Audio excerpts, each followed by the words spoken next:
Le plateau Equinox ce soir, je suis Serge Alain Autour pour le décryptage quotidien de l'actualité qui nous amène une fois de plus en Côte d'Ivoire, je vais plutôt dire à La Haye. L'annonce a été faite un peu avant 15 h, heure de Gagnoa, en Côte d'Ivoire. Les juges, par la voix de Kounou Tersoufer, président de la première chambre de la Cour pénale internationale, Laurent Koudou Gbagbo et Charles Blé Goudé, devaient être libérés. Une décision qui intervient au lendemain de l'acquittement par la Cour pénale internationale de l'ex-président ivoirien et l'ancien leader des jeunes patriotes, suivi de l'appel des procureurs de cette décision. Le juge président a toutefois requis de la défense des garanties pour le retour des accusés à La Haye en cas de procès en appel. Laurent Koudou Gbagbo et Charles Blé Goudé libres, la requête du juge, la requête du procureur rejetée, madame, monsieur, c'est le fait du jour.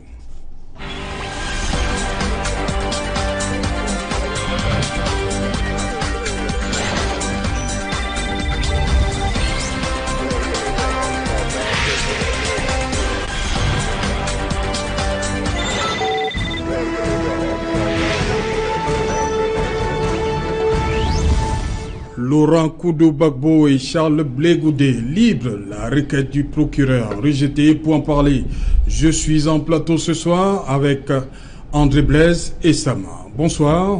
Bonsoir Serge Alain Autour, bonsoir à tous les téléspectateurs africains, parce que je sais que Equinox aujourd'hui a une vocation africaine et internationale, vu que nous passons en direct sur le Facebook. Je salue tous ceux qui ont soutenu déjà la grande lutte pour la restauration de la souveraineté africaine. Vive la Côte d'Ivoire. Merci encore de m'avoir invité en ce grand jour où nous avons traversé le grand hommage au camarade Émile. Et ceci me donne l'occasion de remercier également la Côte d'Ivoire qui va accepter que nous pensions à toutes les personnes qui ont perdu la vie. Les 5000 personnes qui aujourd'hui nous sont désormais, ils sont dans la nature, dans la terre, mais aujourd'hui avec leur âme. On parlait de 3000. Hein. C'est 5000, puisque si on voit la comptabilité la contre-expertise, oui. Parce que un peu partout en Afrique, on a toujours minimisé. Lorsque la France a assassiné plusieurs non-nationalistes à l'époque de la lutte pour l'indépendance, il parlait d'une dizaine. Il y a même des Français qui ont dit qu'il n'y a pas eu de crime. Et pourtant, c'était un génocide avec plusieurs. Quand on bombarde quelqu'un comme Laurent Gbagbo, on bombarde le palais présidentiel et qu'il réussit à sortir ce jour. Je dis vraiment merci à Gagnoa, merci à la Côte d'Ivoire, que le cœur de l'Afrique continue de vibrer. Merci encore de m'avoir invité. Ok, juste à côté de vous, il est là, Maître Roland Diéou. Bonsoir.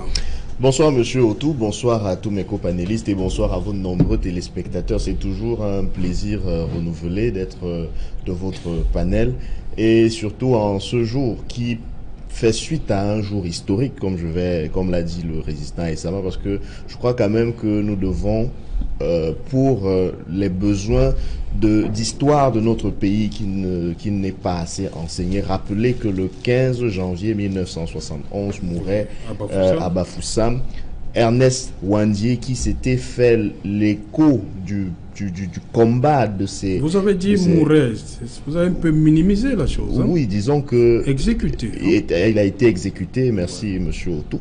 Il a été exécuté justement par la soldatesque pro-coloniale à Bafoussam après un simulacre de procès. Et il était en quelque sorte le dernier des combattants, le dernier des chefs, pardon, des chefs combattants pour la réelle indépendance de notre pays. Donc, si ce jour du 15 janvier 2019 résonne avec celui du 15 janvier 1971 et célèbre plutôt une liberté, une libération, je crois qu'il faut y voir un signe. Et je me félicite de ce que ce combattant pour la liberté qu'est M. Laurent Gbagbo ait pu justement recouvrer son entière liberté de mouvement aux côtés de son compagnon de lutte, Charles Blé Goudé. Donc c'est un hommage que j'aimerais rendre à la liberté qui a été heureusement symbolisée par cette journée en rappelant d'une part le décès le décès d'un combattant de la liberté, et la libération de l'autre côté d'un autre combattant de la liberté. Voilà, Maître Roland Djibou, vous êtes avocat au barreau du Cameroun. Tout à fait. C'est bien cela. Un autre avocat au barreau du Cameroun, lui, c'est Maître Emmanuel Princi. Bonsoir. Bonsoir Serge Alain, bonsoir mes collègues et bonsoir aux millions de téléspectateurs de Equinox. Je voudrais quand même dire une seule chose, parce que c'est que moi j'étais déjà là en 1971, et il s'agissait d'un procès qui a été fait et où il y a eu une condamnation à mort de certains qui luttaient pour la lutte contre l'indépendance. Le pouvoir les appelait les maquisards, d'autres les appellent, en tout état de cause, les indépendantistes. C'était des gens qui cherchaient les indépendantistes. Donc ça, à la suite, d'ailleurs, il y avait un prélat qui s'appelait à l'époque Monseigneur Dogmo, et d'autres personnes qui ont cherché à ce qu'ils puissent, parce qu'il y avait une négociation avec l'État, donc il s'est quasiment rendu. Et après on l'a arrêté, et le procès effectivement était un procès qui avait fait foule, dont la décision a été la condamnation à mort par fusillade, et ça s'est passé, je pense, à Bafoussam le 15 janvier 1971. Je dois dire ici que je rends un hommage à son fils Philippe, qui est un camarade du lycée, parce que les gens ne le savent pas. C'était le beau-frère de M. Edding, le directeur général de la Sonara.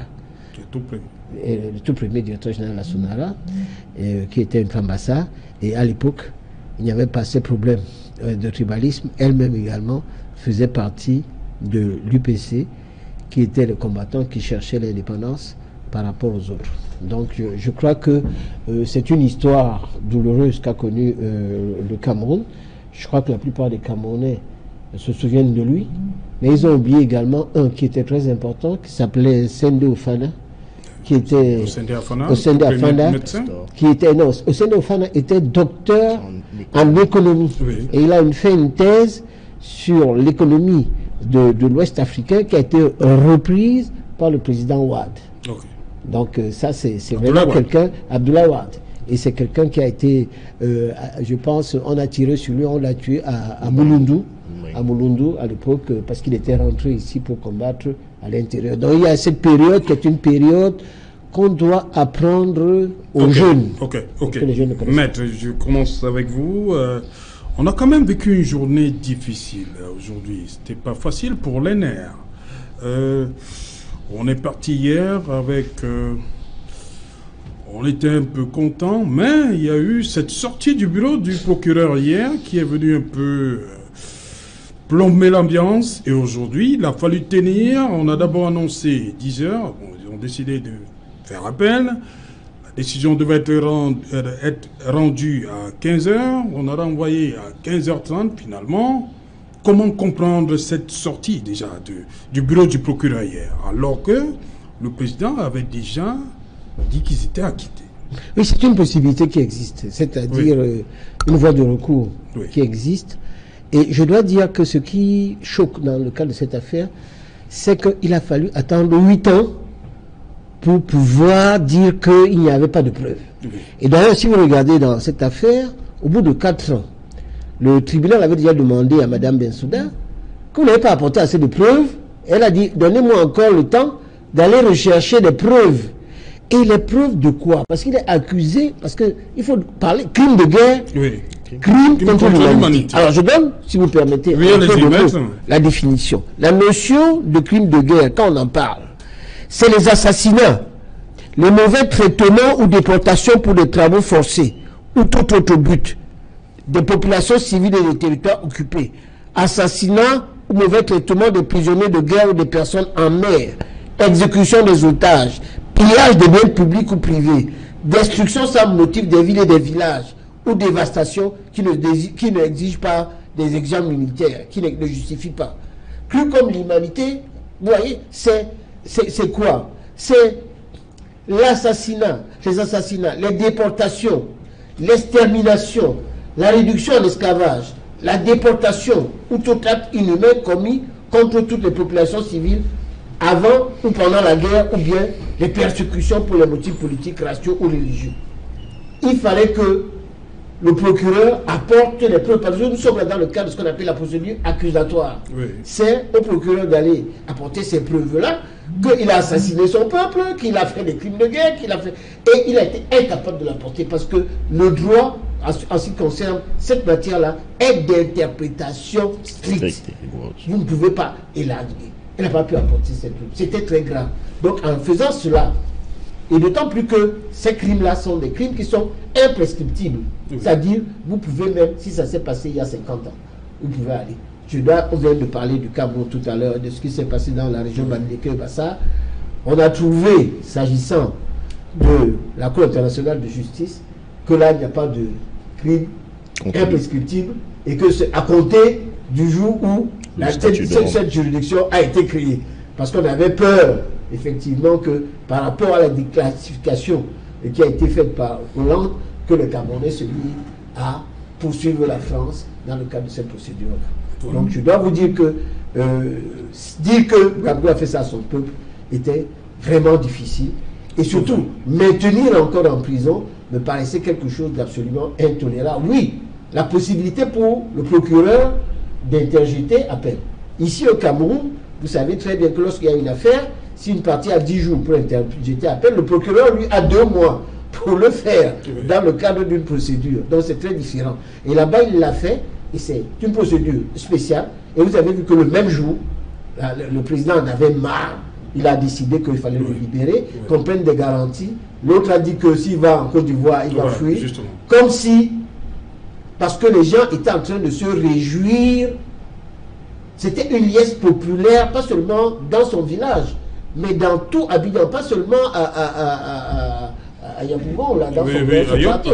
Mais à Ganoa, partout dans la Côte d'Ivoire. Moi, j'étais en Côte d'Ivoire à la CCGI. Je vous assure que s'il n'y a pas un règlement pacifique, total de ce problème, j'ai bien peur qu'on ne recommence encore une petite guerre. Oui. Donc, je conseille, moi, personnellement, au président de la République, puisque il a été condamné par contumace à 20 ans de prison parce qu'il n'était pas là. Pour la cage de la BCAO. Voilà. Pour la cage de la BCAO, qui est également une affaire un peu curieuse. Il faudrait vraiment qu'on arrive à trouver des voies et moyens pour que la paix revienne dans ce pays qui a fait des progrès extraordinaires. Parce que quand vous allez en Côte d'Ivoire, avec le 4e pont et le reste, vous n'êtes même pas sûr de comprendre que ce pays-là était déjà en guerre. Ok. Maître Roland Diogo, comment comprendre tout ce qui s'est passé aujourd'hui? Le bureau du procureur incitait sur la liberté provisoire. Oui. Mais avec des conditions strictes. Vous pouvez aller n'importe où, sauf la Côte d'Ivoire. Parce qu'on se disait qu'il pouvait fuir. Je crois que le bureau du procureur de la CPI restait dans sa logique. La logique du bureau du procureur est de priver M. Gbagbo et de M. Blé Goudé de sa liberté. Mon excellent confrère René tout à l'heure l'a indiqué. Comment a-t-on pu faire 8 années de procédure avant de se rendre compte que le dossier était vide? Mais quand même, pendant ces 8 années de procédure, le bureau du procureur a toujours insisté pour nous dire que M. Gbagbo était dangereux. Donc, même quand on la quitte, le bureau du procureur continue de penser, conformément à sa logique, qu'il vaut mieux le priver de liberté ou restreindre ses mouvements, ce qui de mon point de vue me semblait être quand même inélégant, parce que lorsque vous avez à instruire une affaire à charge, quand vous êtes monsieur le procureur d'une institution qui quand même y a joué de sa crédibilité, qu'on n'en déplaise, parce que voyez-vous, le vrai problème de mon point de vue dans l'affaire Gbagbo Blé Goudé, c'est que malheureusement, comme ça se passe souvent, c'est que à l'issue des conflits, on décide directement de peindre certains en anges et d'autres en démons. Et quand on le fait dans un contexte international où les puissances essayent de jouer de leur influence pour soutenir des camps, alors finalement, on est obligé de justifier la décision politique qui a été prise en amont par des décisions judiciaires. Et je crois que c'est monsieur le procureur, c'est le bureau du procureur qui a été à la manœuvre de toute cette machination. Elle aurait pu, Madame Fatou Ben... Le bureau a joué son rôle jusqu'à la dernière minute. Le bureau a persisté dans son entêtement jusqu'à la dernière minute. Je crois que c'est ce qu'il y a lieu de dire de mon point de vue. Mais Madame Fatou Bensouda aurait pu faire un barreau d'honneur.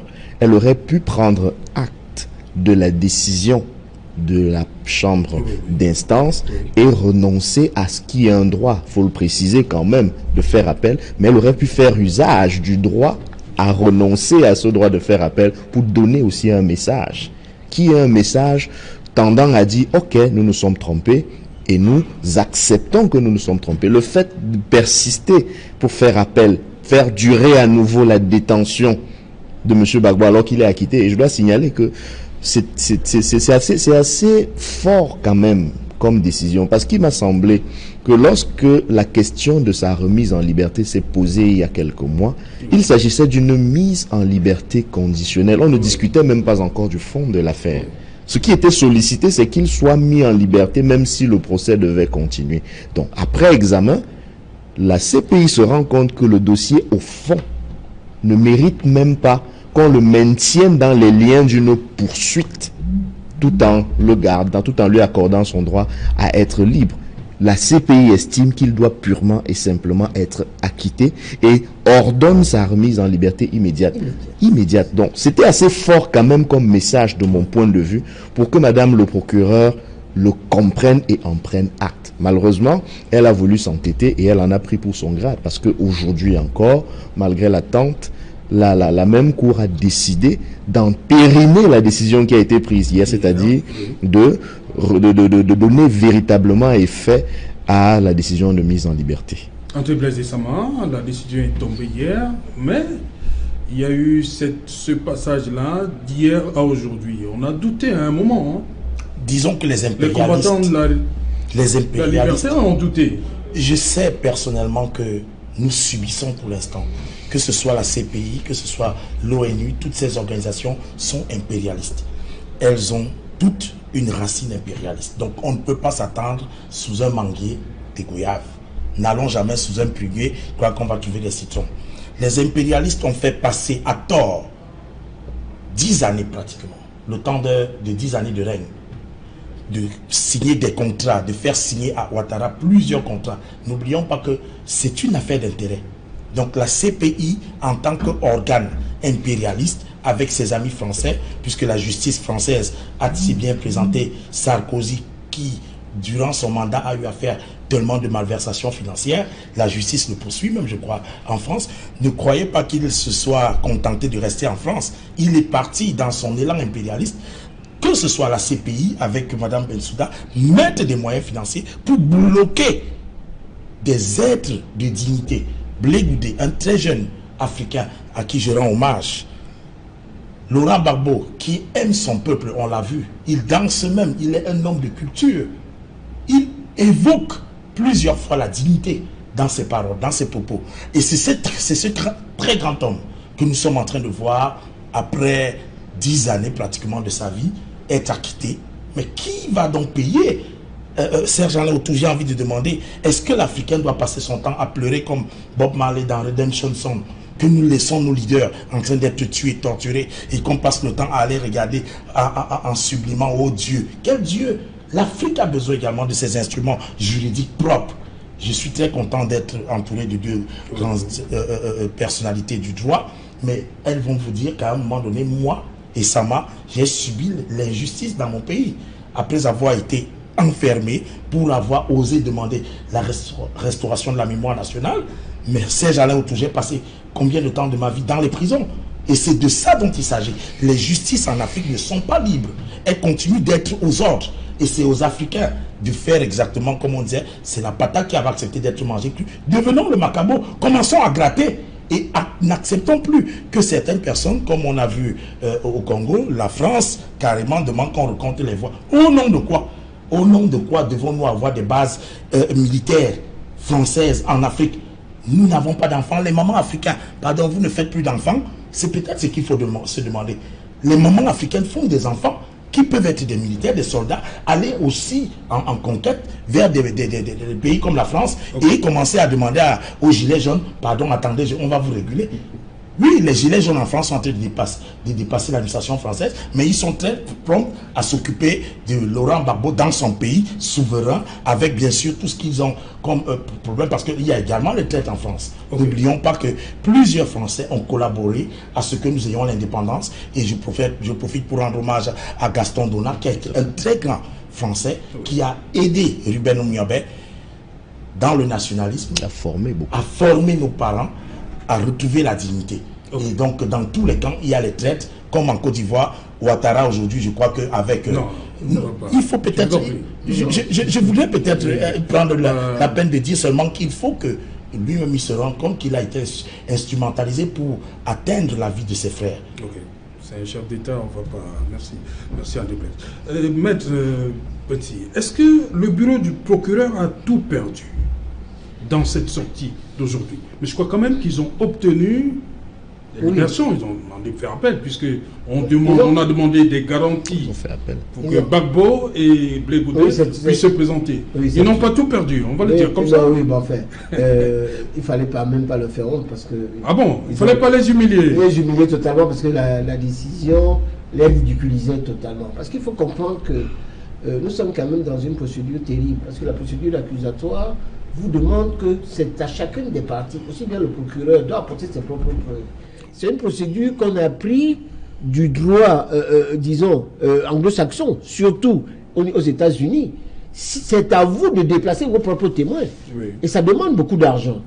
Donc, si vous êtes en défense, c'est à vous également de faire. Mais là, au niveau de ces pays, c'était compliqué. Vous comprenez qu'il y a eu, par exemple, je crois que c'était un Libanais, un Libanais un Africain.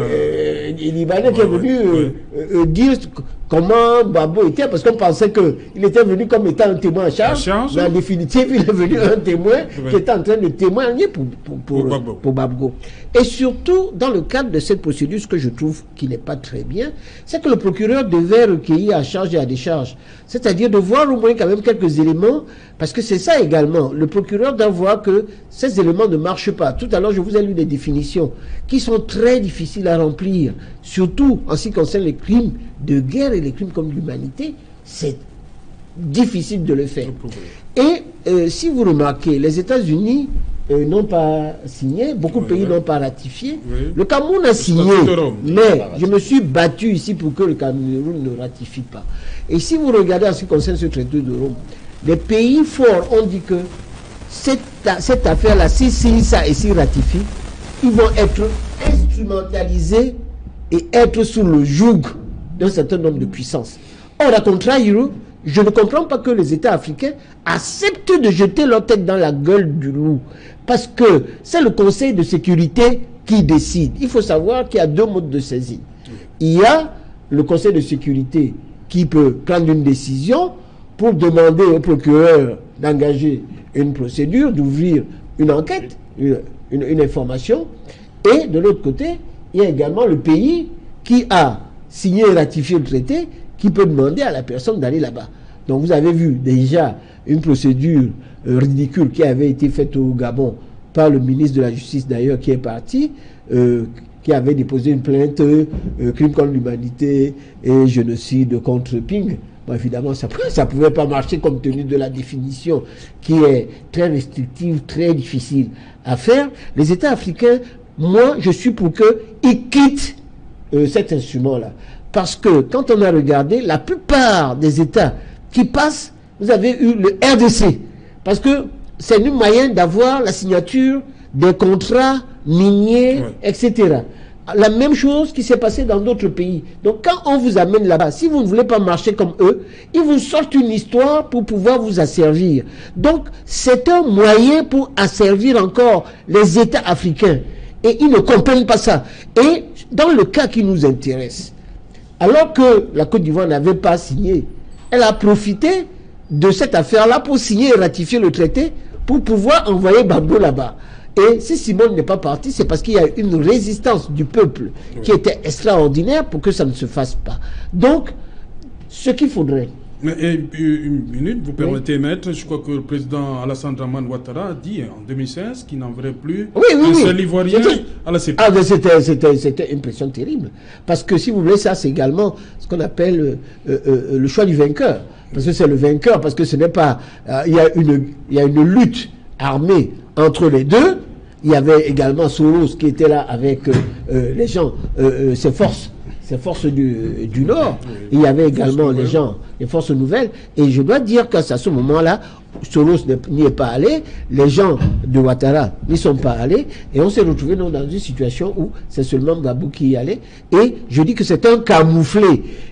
Cette décision est un camouflé, et les États africains doivent faire attention. Cependant, compte tenu du fait qu'un certain nombre d'États exagèrent, et c'est ce qu'on a voulu demander, qui est la création d'une juridiction africaine qui puisse le faire. Je regrette que une juridiction de ce type a été faite contre le président Hissène Habré à Dakar, alors que une première décision avait déjà été rendue, où à Dakar on s'était déclaré incompétent, et il a fallu, j'allais dire, une organisation intellectuelle par un de mes amis qui était ministre, qui est toujours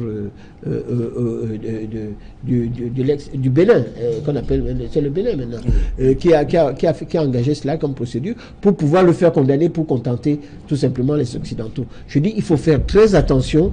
Les États africains doivent manifester leur liberté, et vous voyez que dans la plupart des États où ils font ça, c'est souvent des États qui sont très riches.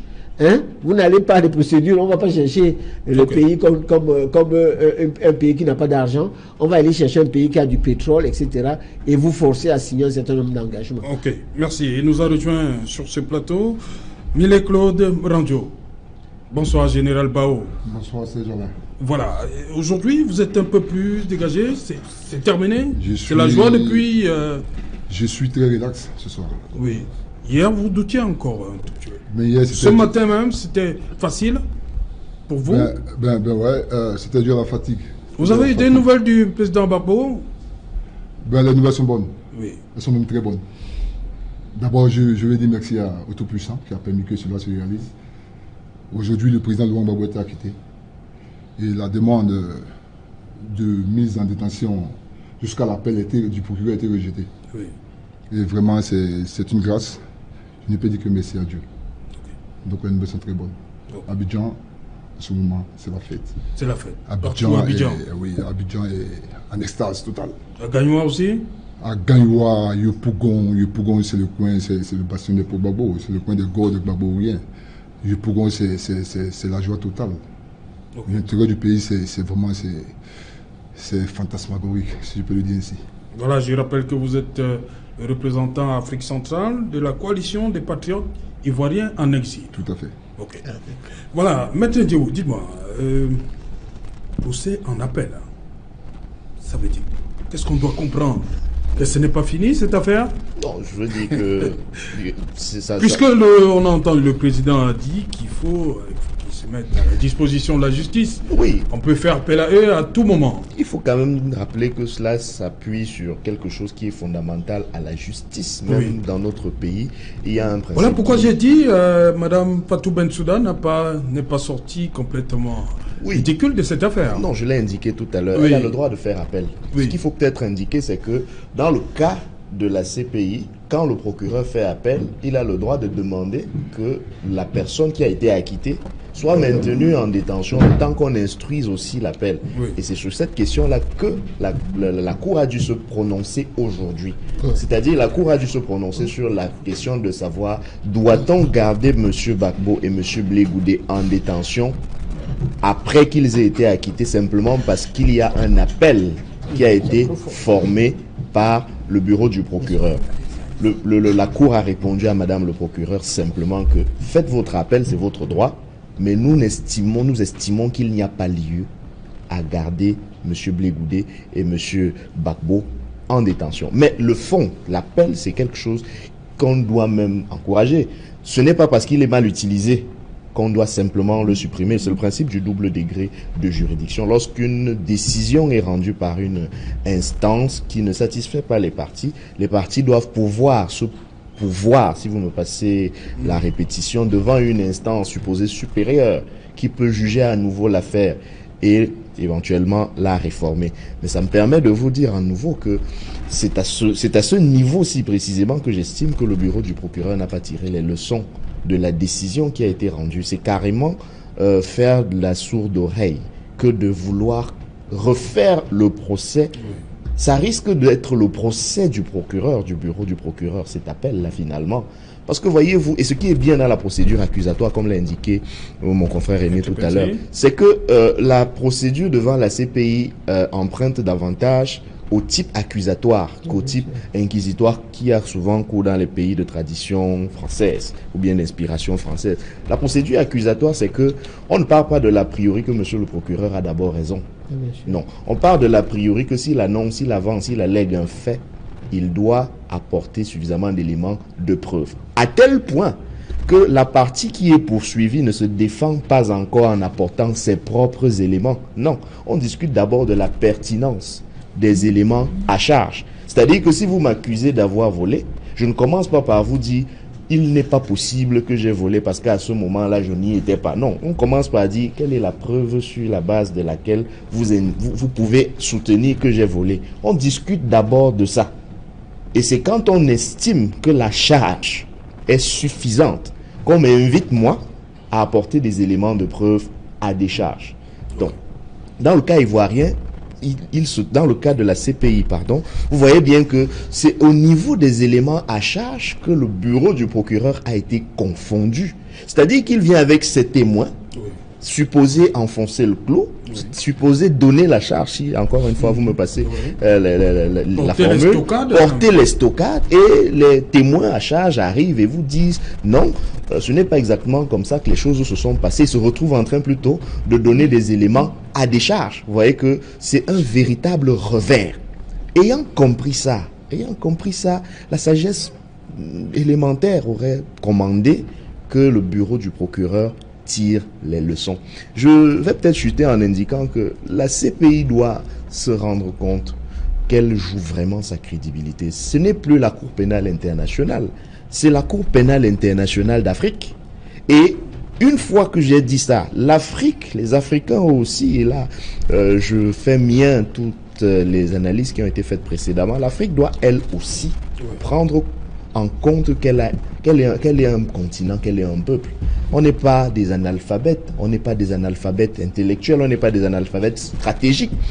Si il est admis qu'on ne peut pas tolérer sur notre continent des atrocités comme des crimes de guerre, les crimes contre l'humanité, etc., il faut également qu'on se dise bien qu'on a suffisamment de matière en Afrique pour juger nous-mêmes les personnes qui se rendraient coupables de ce genre de comportement.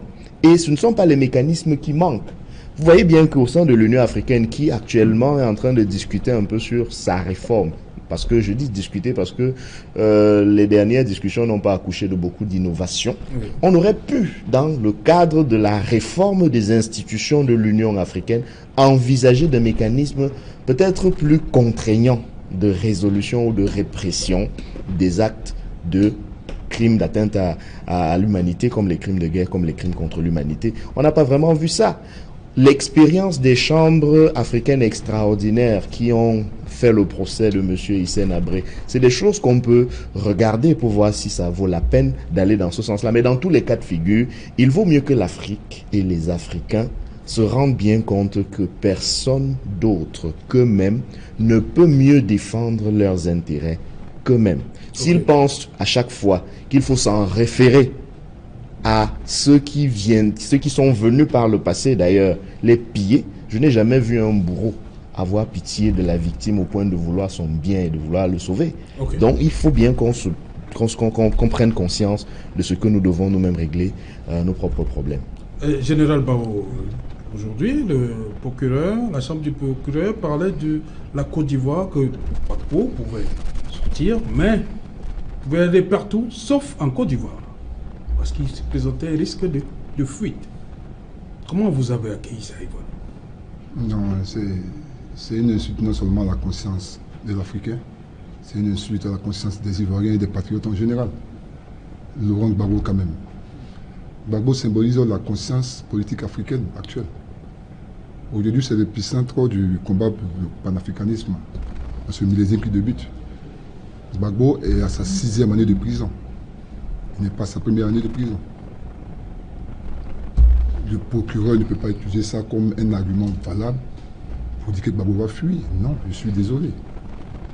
On voit plutôt autre chose. Le procès, il n'a pas pu démontrer par A plus B qu'il y a eu un plan commun. Oui. Au contraire, le plan commun est dans les camps. Oui, on a entendu Blé Goudé le dire. Oui, le manque de preuves justifie nettement la preuve de l'innocence de M. Gbagbo. C'est de ça qu'il s'agit. Okay. Le procureur voulait utiliser d'autres moyens. Vous avez vu hier qu'il a commencé à avoir des échauffourées à Abidjan. C'était des montées, des mises en scène pour montrer que la mise en liberté de Laurent Gbagbo allait provoquer la guerre en Côte d'Ivoire. Ce qui est faux. Ce qui a même surpris Nicolas Sarkozy, qui est étonné, qui est surpris, qui dit que la liberté de Gbagbo est un danger. Malheureusement, c'est archi faux. Gbagbo ne va pas fuir. Gbagbo ira s'asseoir chez lui au village à Mahama. Non, ce n'est même plus. Le procureur a dit qu'il est libre d'aller et de venir. Oui. C'est cela qu'il s'agit. Okay. Voilà. Bon, en déplaise récemment, cette. Beaucoup ont dit que c'était pour éloigner Laurent Gbagbo de l'échéance d'octobre 2020. On ne voulait pas de Gbagbo en Côte d'Ivoire avant 2020. Ça me fait pour cela, il fallait continuer à le garder en prison. Ça me fait rire. Je n'ai jamais eu confiance en ceux qui, comme l'a dit Maître Djéhou, oui. Oui, Maître Djéhou, a un bourreau. Aucun bourreau ne peut laisser son opprimé se libérer. Déjà, on dit la liberté s'arrache. Comment donc cette juge pouvait justifier tant d'années de prison si elle ne faisait pas autant de pression? Je prends mon cas, je vais expliquer ce cas par mon propre cas. Au tribunal, régulièrement, on renvoyait plusieurs fois mon audience. Donc mon procès était renvoyé. Et je profite pour remercier tous les avocats qui m'ont soutenu dans ce procès contre les symboles de la colonisation sur les places publiques en Afrique. C'était une technique pour madame les juges qui avaient pris la responsabilité de faire plaisir à la France, parce qu'il y avait encore l'insistance du consul de France, M. Guigeot, qui était ici encore à l'époque, qui demandait à monsieur le délégué du gouvernement de me maintenir en prison, question d'étouffer l'affaire et de faire que les Camerounais ne prennent pas conscience qu'il y a effectivement un abus sur nos places publiques avec des noms qui sont Fauche, rue Gallieni, bref, des noms qui ne reflètent pas notre identité. Nous ne sommes pas aujourd'hui en train d'être fauchés parce qu'on parle de rue Fauche. Nous ne sommes pas, il n'y a pas les Gaules à Bonanjon pour dire de mouvement de Gaulle. Bref, toutes ces choses qui n'étaient pas justifiées pour la juge qui me maintenait en prison et qui continuait de faire des renvois multiples, c'était une manière pour elle de faire qu'elle ait un semblant d'utilité au niveau du droit. Mais on s'en lasse après, puisque chaque fois qu'elle renvoyait, c'est autant de personnes qui accumulaient encore, que ce soit dans les réseaux sociaux. Et je profite pour remercier le peuple africain, parce qu'elle le faisait parce qu'elle veut décourager le peuple. Vous avez vu, plusieurs fois on a fait des efforts d'annonce de la libération de Gbagbo. C'est tous les Africains qui étaient sortis. C'était une humiliation pour moi de voir que ces Africains finalement ne vont pas voir Gbagbo. Mais aujourd'hui, enfin, cette humiliation est terminée. Et c'est l'occasion pour moi de dire au peuple africain, mettons ensemble, M. Serge Alain Outou, ce peuple africain au procès. Jugeons ce peuple. Est-ce que nous sommes dignes d'être respectés? Est-ce que la juge n'a pas profité de voir que l'Africain n'a en dehors des pleurs? Parce que nous n'avons peut-être que des pleurs. Il est temps pour nous d'avoir... Hein? Oui, elle est de la Gambie. Oui. Bon. Mais attendez, mais rendez-vous compte, toutes ces personnes sont parfois... Attendez, vous croyez que le Tonnerre n'est pas camerounais, mais il a un bon penchant vers la France. Beaucoup parmi de nos dirigeants ont la nationalité étrangère pour faire plaisir. C'est ce que France Fanon évoquait, les masques blancs, peau noire. Oui, peau noire, masque blanc. Il faut faire plaisir à la métropole, il faut aimer plus la métropole que le colon lui-même. Et c'était donc ça le rôle de Bensouda. Elle a effectivement fait ce que son maître lui a demandé. Donc il ne faut même pas qu'on la veuille, mais en voulant au peuple africain, qui jusqu'à présent n'est pas encore au courant que les bases militaires qui sont régulièrement acceptés, tolérés. Je parle du Tchad, je parle de la Centrafrique, je parle du Gabon, je parle de la Côte d'Ivoire, où un président carrément dans son palais est bombardé. Mais c'est une honte pour l'Afrique que l'armée étrangère ait le plan même du c'est-à-dire on savait que si on bombarde ici, Laurent Gbagbo va sortir là-bas. C'est ce qu'ils ont fait. Mais ici au Cameroun, je remercie et je profite encore pour rendre hommage à nos pères indépendantistes, notamment Adolphe et Bongo, le père de maman Ariette Ekwe, qui a fréquenté avec Ruben Oumniobé lorsqu'ils ont créé l'hymne national à l'école de Foulassi. Ils avaient décidé de dire au Cameroun, berceau de nos ancêtres, ce ne sont pas les colons dont il s'agit, il ne s'agit pas des colons, il s'agit des Camerounais qui ont dit non à la présence des militaires français.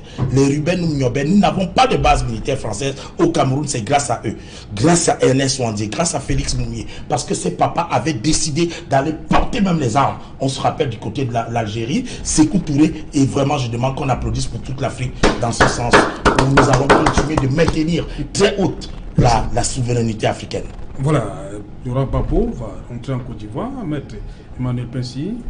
Il est partant, vous pensez qu'il va rentrer dans la course pour 2020? Je ne sais pas, mais je voudrais quand même apporter une petite réserve. Je ne suis pas sûr que, malgré toute l'estime que j'ai pour mon ami Sama, que Tonnet ait beaucoup d'influence auprès des juges camerounais. C'est une réserve que je fais. Mais cela dit en passant, effectivement, je n'ai pas aimé qu'on vous arrête parce que vous faites des luttes symboliques. C'était pas quelque chose contre, vous êtes un symbole. C'est pour ça que vous avez du succès auprès des Camerounais. Ce que je voudrais dire, c'est que quand vous voyez Fatou Bensouda, son mari gagne des marchés auprès du président Ouattara. Oui, je vous explique. C'est une cause. Oui, restons. Non, excusez-moi. On fait du droit. C'est une cause de récusation. On l'a dit ici.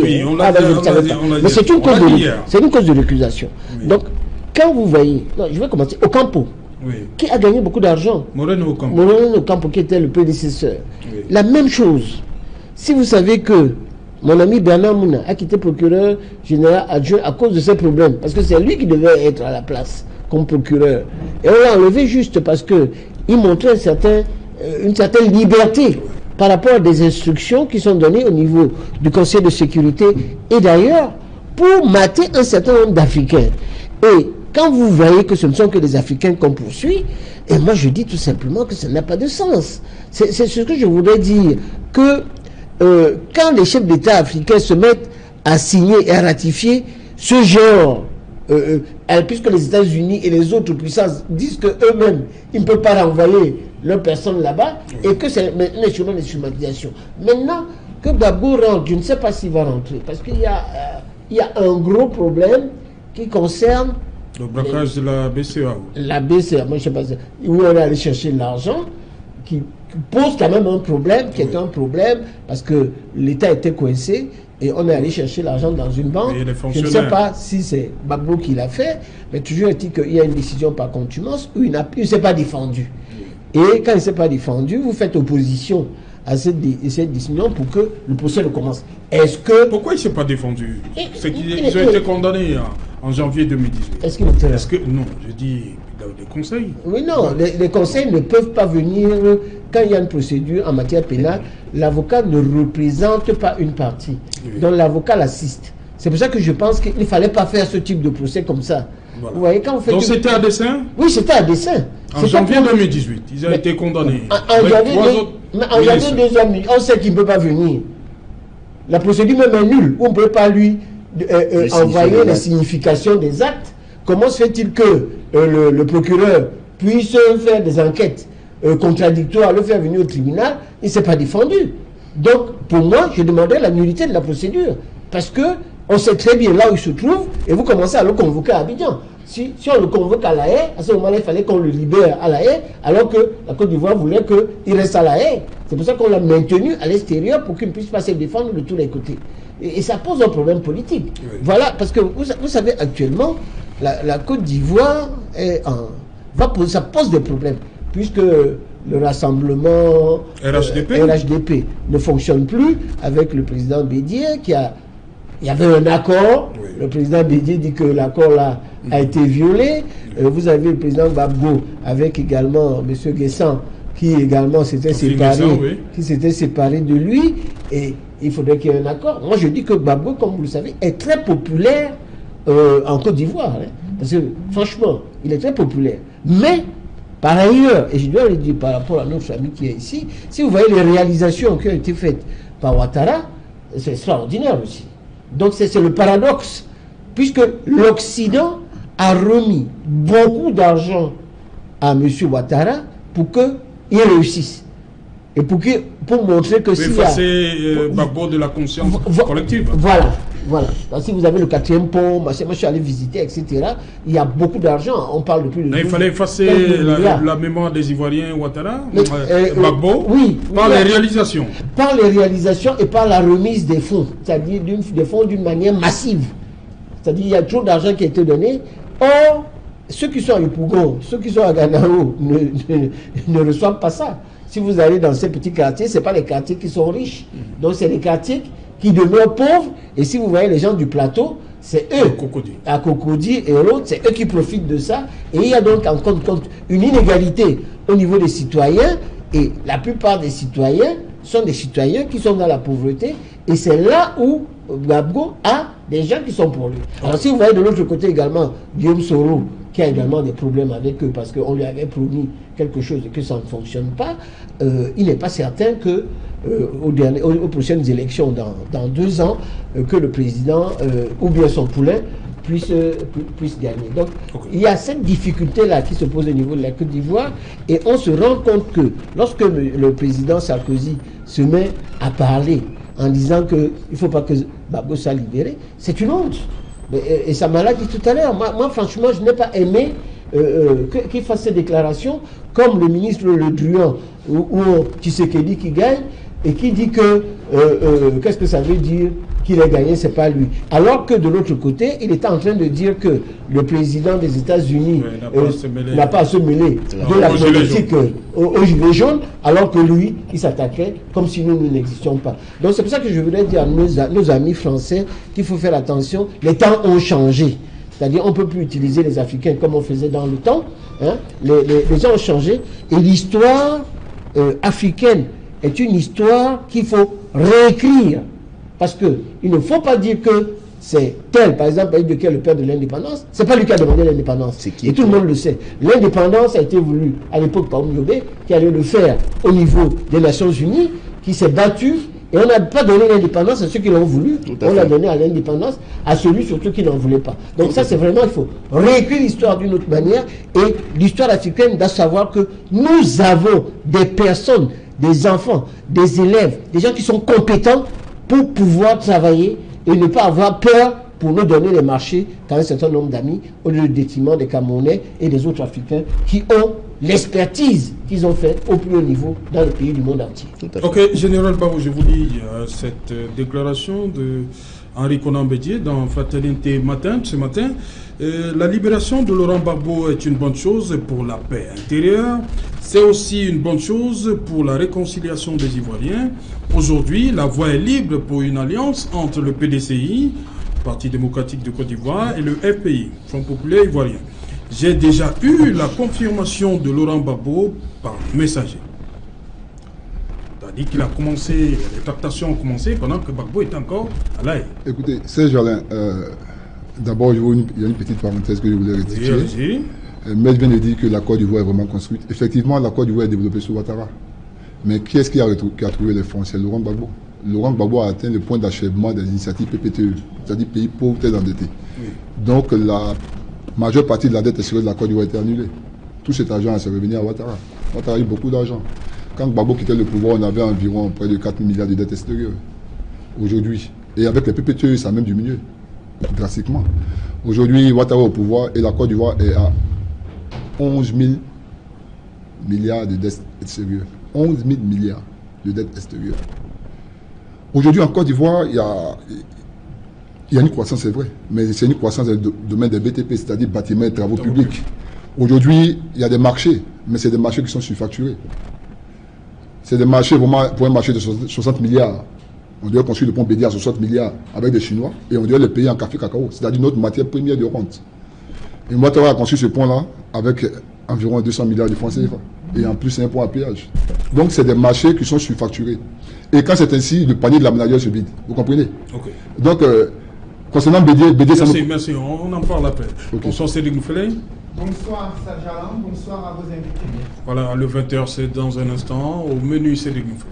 Au-delà de la décision de la CPI de rejeter la demande du procureur de maintien en détention de Laurent Gbagbo et Charles Blé Goudé, vous suivrez dans le journal la première réaction du gouvernement ivoirien qui suit de près cette décision de la CPI portant acquittement et libération immédiate de l'ancien président ivoirien et Charles Blé Goudé. Alassane Ouattara et son gouvernement étaient en conseil de ministres ce jour et ils appellent à la réconciliation au moment où Charles Blé Goudé et bien sûr Laurent Gbagbo sont annoncés libres du côté de la CPI. Et la presse ivoirienne, comment a-t-elle traité cette actualité? Elle annonce déjà un tsunami Gbagbo en Côte d'Ivoire. On en parlera dans le journal de 20h. Et nous évoquerons au Cameroun aussi ce conseil des ministres qui s'est tenu au palais de l'Unité. Très peu d'informations filtrent à ce sujet, mais le chef de l'État, très présent sur les réseaux sociaux, en a fait une déclaration précise sur la feuille de route indiquée aux membres du gouvernement. On en parlera dans le journal de 20h. Serge Alain. Voilà, merci Cédric Nouffelé. Développement de tous ces titres, c'est dans le 20h que vous allez présenter une fois de plus pour nous et pour les téléspectateurs très nombreux d'Equinox Télévision. Quant à moi, je vous retrouve après pour Equinox Soir, deuxième partie. Le temps du débrief, toujours en compagnie de nos 4 invités. Madame, Monsieur, tout de suite, le temps du journal. Aujourd'hui,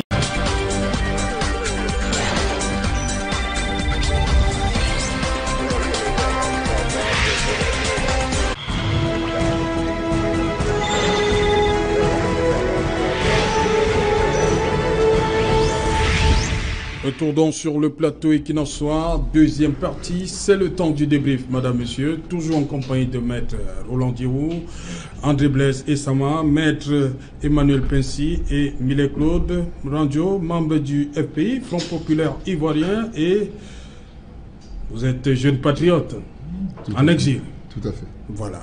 Bienvenue au Cameroun, une fois de plus. Bon, voilà, dites-moi, le gouvernement Koulibaly, donc Koulibaly s'est réuni ce jour. C'était important par rapport à tout ce qui s'est passé à La Haye depuis hier. Ah oui, Serge Alain, c'était vraiment capital. C'était même très capital. J'ai pris connaissance de la Il y a le mot paix qui est revenu. Oui, j'ai pris connaissance de la déclaration du communiqué du ministre de la Communication de Côte d'Ivoire. Et vraiment, j'étais réjoui en venant même sur ce plateau.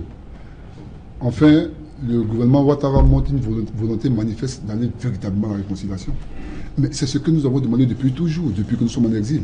Mais il y a quand même eu l'acte d'amnistie avec Simone Gbagbo. Mais écoutez, vous négligez ça? Nous, on a fait un mémorandum qu'on a déposé au président Ouattara en 2012 avec le secrétaire général, le président par intérim du FPI, le Miaka Oueto. Oui. Ces mémorandums comportaient 5 points. Ça n'a jamais, notamment la sécurité nationale, notamment la sécurité des Ivoiriens, notamment le retour à une paix durable, les infrastructures, les bâtiments, les armoiries de l'État.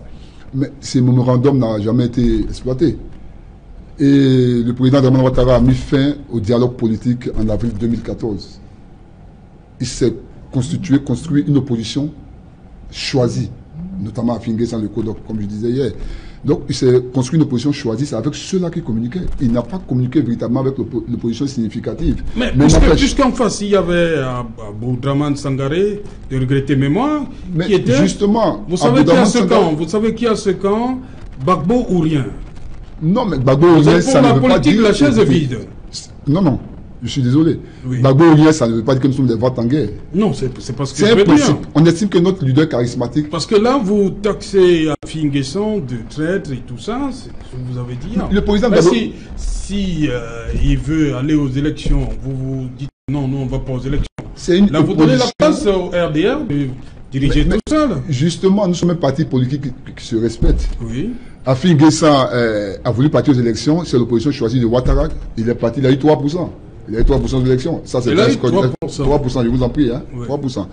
Et Laurent Gbagbo a dit quoi? Asseyons-nous et discutons. Laurent Gbagbo, c'est un partisan du dialogue. Laurent Gbagbo a dit, si quelqu'un s'est trompé, que cette personne reconnaît son erreur, qu'elle vient vers moi, qu'elle se repent, je peux l'accepter, on peut marcher ensemble. Mais si cette personne ne reconnaît pas qu'elle s'est trompée et qu'elle persiste dans son erreur, moi je ne me sais pas de cette personne. Aujourd'hui, le président Yves Bédié a reconnu son erreur, il a demandé à Modo Vision qu'on libère Laurent Gbagbo. Oui. C'était un acte vraiment fort et nous l'avons toujours demandé. Dieu merci, il l'a fait. Okay. Mais aujourd'hui, la déclaration du gouvernement ivoirien, vraiment, c'est de bon augure. Je suis heureux. Je suis même rassuré. À la suite de l'acquittement de Laurent Gbagbo ce soir, je suis vraiment rassuré. Ouattara montre une volonté manifeste de s'inscrire résolument dans le véritable vivre ensemble, dans une véritable coexistence pacifique au niveau des Ivoiriens. Et vraiment, j'appelle vivement et j'encourage tous les démocrates africains, tous les patriotes, parce qu'en ce moment, je suis le seul Ivoirien qui passe sur le plateau au niveau de l'Afrique centrale. Je demande à tous les patriotes, à tous les panafricains, d'aider Ouattara résolument dans cet engagement-là. Pour qu'enfin une fois, il aille au bout de sa logique. Parce qu'il y a beaucoup de choses encore qui restent à faire en Côte d'Ivoire, lors de la venue de Gbagbo. Par exemple, il a pris une loi d'ordonnance. C'est lui qui a amnistié les prisonniers politiques, qui a amnistié les plaintes contre les réfugiés, les mandats d'arrêt. Oui. Mais cette loi d'amnistie, cette ordonnance n'est pas érigée en loi d'amnistie. Vous comprenez? Alors que si elle est érigée en loi d'amnistie, elle va définir les contours, les conditions sine qua non pour la prise en charge non seulement des victimes de guerre, mais aussi pour la réinsertion des réfugiés que nous sommes.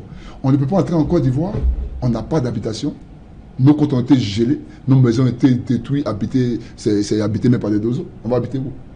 Donc il faut une loi d'amnistie qui va définir un budget qui va définir... Pour la gouverne des téléspectateurs qui sont pas les dozos, c'est... Les dozos, c'est les soldats traditionnels avec des tenues de chasse, avec des grilles de partout. Soldats traditionnels qui ont accompagné... Oui, c'est l'armée de Ouattara. Excusez-moi, vous avez dit que je fouette beaucoup Ouattara, mais je dis ce qui est. Parce qu'on peut pardonner, mais nous n'avons pas oublié.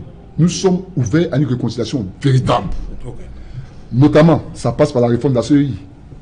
Parce que vous n'êtes pas sans savoir que la Commission africaine des droits de l'homme a décidé, lors d'un arrêt, de vraiment revoir la composition électorale de la CPI. La CEI, la Commission électorale indépendante. Donc, nous disons quoi? Nous disons qu'en Côte d'Ivoire, pour aller à des élections véritablement démocratiques, il faut une CEI indépendante. Il faut une CEI remodélée. Nous disons qu'il faut avoir le dégel véritable des avoirs. Nos comptes en banque, pour certains côtés dégelés, il y a pour certains qui ont été vidés. Okay. Aujourd'hui encore, on a des militaires en prison.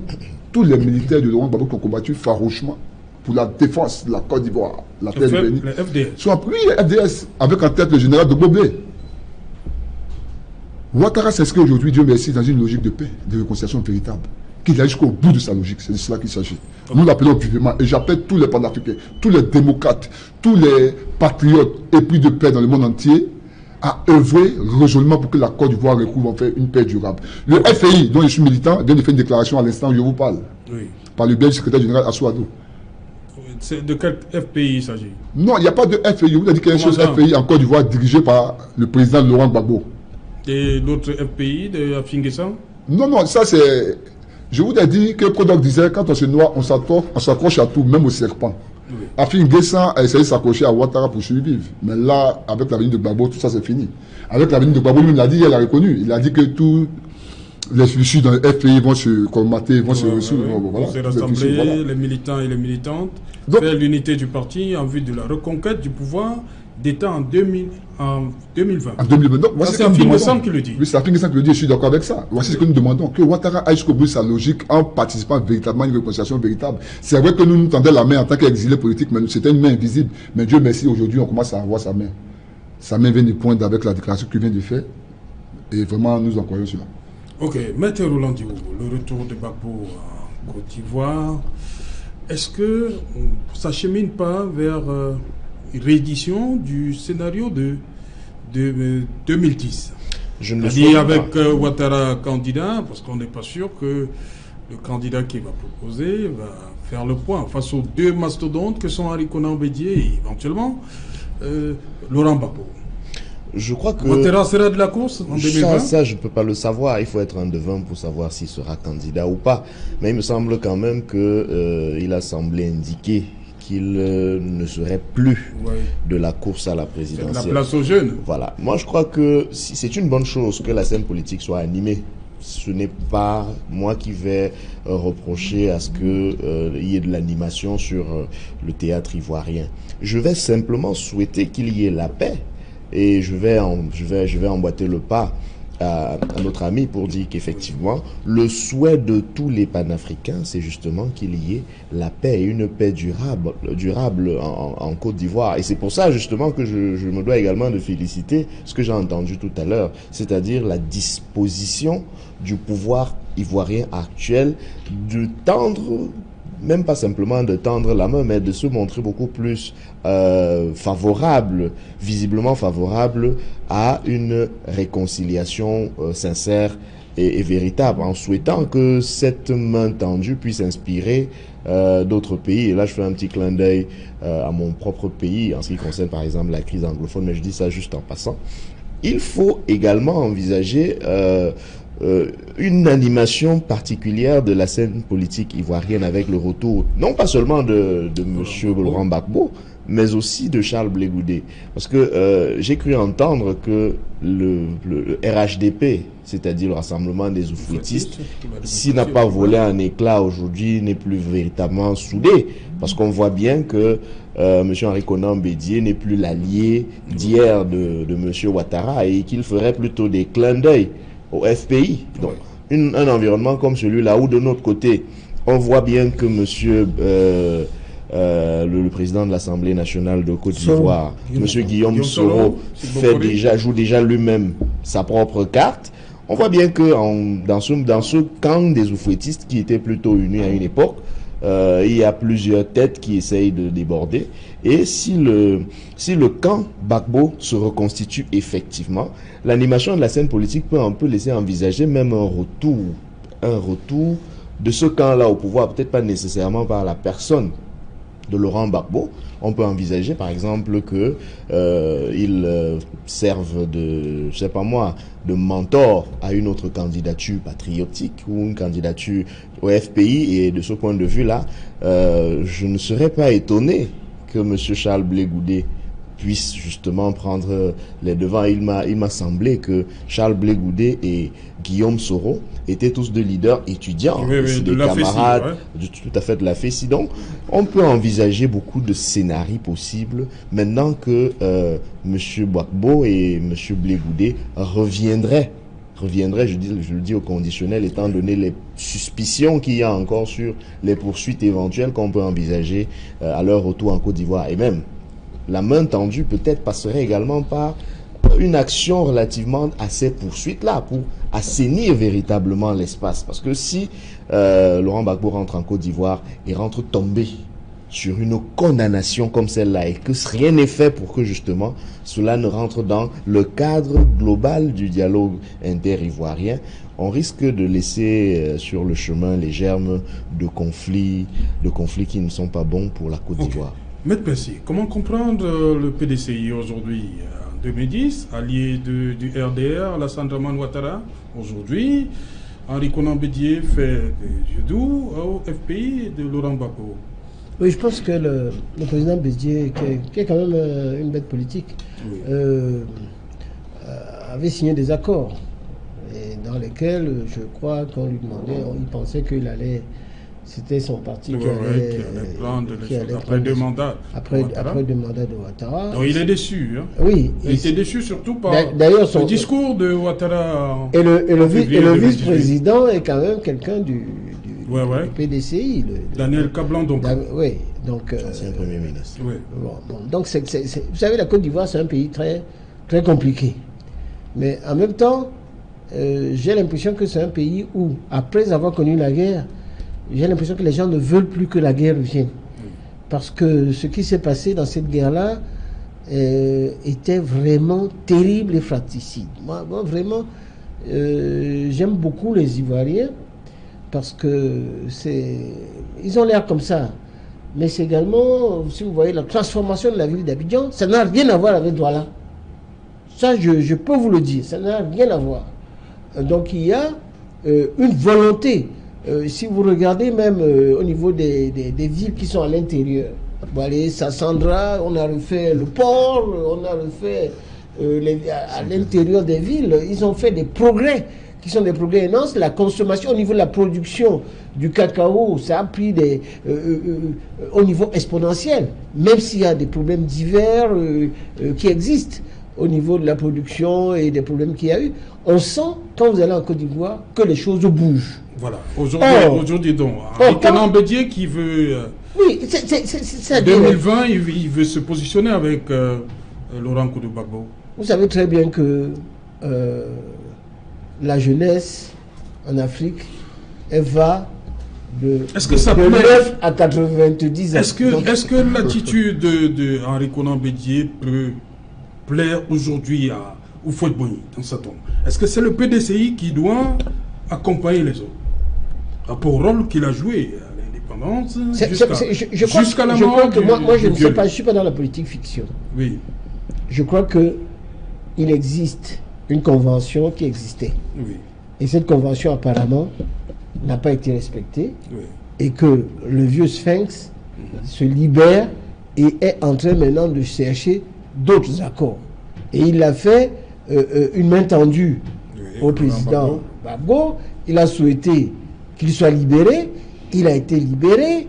Et aujourd'hui, le président Ouattara vient de dire qu'il espère, enfin, il cherche la réconciliation. Et pour moi, le premier acte qu'il doit faire, c'est l'amnistie totale et faire en sorte que ceux qui sont en exil et ailleurs aient des moyens pour qu'il y ait une reconstruction. Parce que c'est ça le véritable problème en Côte d'Ivoire, où vous avez des gens qui sont partis, à qui on a pris un certain nombre de biens, qui ne sont plus chez eux, et le gouvernement a suffisamment de moyens pour faire en sorte que la réconciliation ne soit pas simplement une réconciliation de façade et de parole, mais qu'elle soit effective par les actes. Et à partir de ce moment-là, quand le jeu va être ouvert, parce qu'à ce moment-là, je ne doute pas une seule seconde que le président Gbagbo va également vouloir jouer un rôle, par lui ou par une personne interposée, mais il me semble qu'au niveau du FPI, c'est lui qui est la personne qui est la plus forte, si on en voit les résultats qu'il y a eu avec M. Guessan. Donc, c'est un jeu politique qui est en train de se faire et qui est un jeu politique difficile parce que personne n'imaginait que le président Gbagbo allait être libéré aussitôt parce qu'il était exclu totalement des élections de 2020. Or, le voilà qui réapparaît et qu'il est encore au centre de la politique. Et moi, je dis que tout est ouvert. Mais à ce moment-là, il faut que ce soit des élections libres et crédibles. Effectivement, tout à l'heure, notre ami Millet-Claude expliquait très bien que la commission électorale qui est dirigée par, je crois, l'oncle du ministre Bakayoko. Oui, c'est son oncle, je crois. Il voudrait que cette commission-là, qu'on change en état de cause de personnalité. Je crois c'est ouvert. Moi, je ne sais pas pour faire de la politique fiction.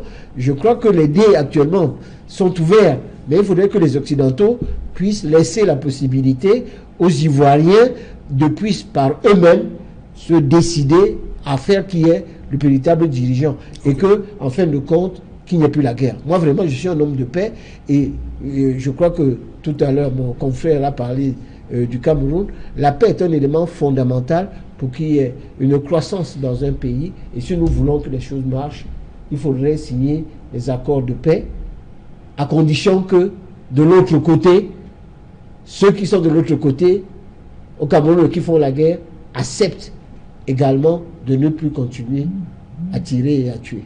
Donc la paix est un élément fondamental. Quand vous faites une offre de paix en disant que faites la paix, faites la guerre, si vous continuez à faire la guerre, à ce moment-là, ça va entraîner également une autre réaction et les choses se passeront mal. André Blaise Essama, la paix, toujours la paix, mais il y a un véritable problème de réconciliation qui se pose en Côte d'Ivoire. Pas seulement de réconciliation, il y a un problème originel. N'oublions jamais que Houphouët-Boigny a collaboré, c'était l'assimilation. Et l'assimilation prédisposait la Côte d'Ivoire à être comme les territoires outre-mer, les dom-tom, les départements outre-mer, donc la Martinique. Et il ne faut jamais enlever ça, parce que l'histoire nous rattrape. Aujourd'hui, Houphouët-Boigny, moi je dis, c'est à cause de lui qu'aujourd'hui on voit ce qui se passe en Côte d'Ivoire, où on peut bombarder un palais présidentiel.